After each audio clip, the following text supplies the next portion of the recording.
கர்த்தருடைய பரிசுத்த நாமத்திற்கு மகிமை உண்டாவதாக. இன்றைக்கான அனுதின ஆவிக்குரிய ஆகாரம். லாபானுடைய வீட்டில் 1 மாத அளவு யாக்கோபு விருந்தினராக தங்கியிருந்தான். விருந்தினராக இருந்தாலும் சோம்பல் உள்ள மனிதனாகவும் பொறுப்பில்லாதவனாகவும் யாக்கோபு நடந்து கொள்ளலை. அவன் முதலாக வந்தப்போ ராகேலினுடைய ஆடுகளுக்கு தண்ணீர் கொடுக்க உழைச்சதை நம்ம ஏற்கனவே தியானித்தோம். அப்படியே வீட்டில் இருக்கக்கூடிய காலத்தில் யாக்கோபு மும்முரமாக தன்னை ஈடுபடுத்திக்கிட்டான். தன்னால் இயன்ற உதவிகளை செஞ்சான். இதை கவனித்த லாபான் அவன்கிட்ட, நீ என் மருமகனாய் இருப்பதினால் சும்மா எனக்கு வேலை செய்யலாமா? சம்பளம் எவ்வளவு கேட்கிறாய் சொல் என்றான்னு ஆதியாகமம் 29:15 நம்ம வாசிக்கிறோம். யாக்கோபு தன்னுடைய வீட்டில் 1 மாத காலம் தங்கியிருந்து வேலை செஞ்சாலும் அவனை சம்பளம் இல்லாத ஒரு வேலைக்காரனாக தொடர லாபான் விரும்பலை. கடினமான மற்றும் விடாமுயற்சியுள்ள யாக்கோபுக்கு நல்ல சம்பளம் கிடைக்கிறது நியாயன்ற முடிவுக்கு வந்தவனா அவனுக்கு வேலை கொடுக்க முன்வர்றான். அதே நேரம் லாபான் வீட்டில் தங்கியிருந்த யாக்கோபு ராகேலை நேசிக்க ஆரம்பிச்சிருந்தான். அவளுடைய அழகோ இல்லை அவளுடைய குணங்களோ யாக்கோபுனுடைய மனசில் ஒரு ஈர்ப்பை உண்டு பண்ணி இருந்திருக்கலாம்.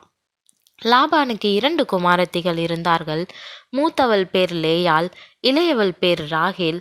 லேயாளுடைய கண்கள் கூச்ச பார்வையாக இருந்தது. ராகேலோ ரூபவதியும் பார்வைக்கு அழகானவளுமாயிருந்தால் யாக்கோபு ராகேல் பேரில் பிரியப்பட்டு, உம்முடைய இளைய குமாரத்தி ஆகிய ராகேலுக்காக உம்மிடத்தில் 7 வருஷம் வேலை செய்கிறேன் என்றான்னு 16-18 நாம் வாசிக்கிறோம். லாபான் அவனுக்கு வேலையும் சம்பளமும் கொடுக்க முன் வந்திருக்கிறத யாக்கோபு ஏற்றுக்கொள்கிறான். எலியேசர் ஈசாக்குக்கு பெண் பார்க்க வரும்போது தன்னோட 10 ஒட்டகங்களை கொண்டு வந்திருந்தான். அதில் ரெபேக்காலுக்கும் அவளுடைய குடும்பத்துக்கும் பல விலையுயர்ந்த பரிசுகளை கொண்டு போயிருந்தான். ஆனால் யாக்கோபு வெறுங்கையோடு வந்திருந்தான். ராகேலினுடைய கைக்கு ஏற்ற திருமண பரிசாக கொடுக்க அவன்கிட்ட எதுவுமே இல்லை. அந்த சம்பாத்தியத்தை வச்சு அவன் ராகேலை திருமணம் செய்கிறது சிறந்ததுன்ற முடிவுக்கு வர்றான். லேயாளுக்கும் ராகேலுக்கும் இடையிலான வேறுபாடு தெளிவாக இருந்துச்சு. அதிக தயக்கம் இல்லாமல் யாக்கோபு ராகேலை திருமணம் செஞ்சு தரும்படி கேட்குறான். அதுக்காக லாபான் கிட்ட 7 வருஷம் சம்பளம் இல்லாமல் வேலை செய்ய ஒப்புக்கொள்கிறான். ஆமாம், ராகேலை மணப்பெண்ணாக பெறுறதே அவனுடைய வெகுமதியாக நினச்சான்.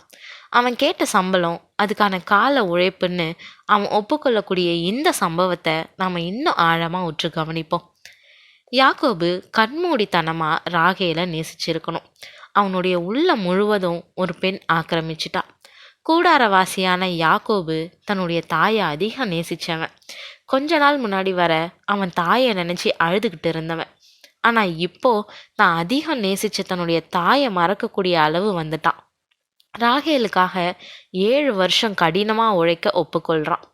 தன்னுடைய தாயின் மீது நினைவாக இருந்திருந்தா எவ்வளவு சீக்கிரம் தன்னுடைய தேசத்துக்கு திரும்பி போக முடியுமோ அவ்வளவு சீக்கிரம் திரும்பி போகணுன்ற எண்ணம் அவனுக்குள்ளே இருந்திருக்கும். 7 வருஷம் அளவுக்கெல்லாம் தன்னுடைய தாயை பார்க்க காத்திருக்க முடியாதுன்ற சிந்தை அவனுக்கு வந்திருக்கும்.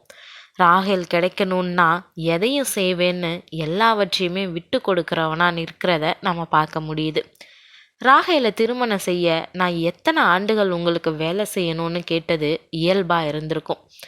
ஆனால் அதுக்காக நான் 7 வருஷம் பூரணமாக வேலை செய்கிறேன்னு சொல்கிறது அவன் ராகேல் மேலே வச்ச அன்பையும் அவனுடைய மதியினத்தையும் காமிக்குது. பிரியமானவர்களே, காதல் இன்றைய சமுதாயத்தை அறிவில்லாதவங்களாக்கிடுது. காதல்ன்றது பெரிய போதையாக இருக்குது. அவங்க என்ன செய்கிறோன்றதை அறியாதபடி கண்கள் மறைக்கப்படுது. தான் நேசிக்கக்கூடிய அந்த நபரை தவிர வேற யாரையும் மதிக்கவோ இல்லை நேசிக்கவோ முடியாதபடி அன்பு குறுகி போயிடுது. அவங்கள அடைய என்ன வேணும்னாலும் செய்யலான்னு அவங்கள வழி நடத்துது.